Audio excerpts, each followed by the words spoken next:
Welcome to LiveWebinar.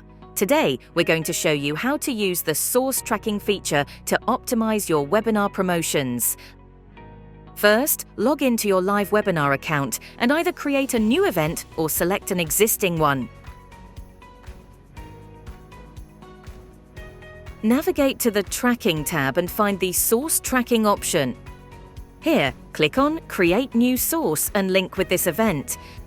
Now, give your source a name that represents the channel you want to track. For example, if you're promoting your webinar through Facebook, name it Facebook. Once you update, a unique tracking link will be generated. Use this link for all your promotions on the named channel to accurately track the effectiveness of each source. To view the performance of your tracking sources, go back to the Tracking tab. Here you can see the number of visits, registrations, and participants for each source. For more detailed reports, visit the Statistics and Reports section in the main menu and select Source Tracking. This feature helps you make informed decisions about where to allocate your promotional budget to maximize attendance and engagement in your webinars.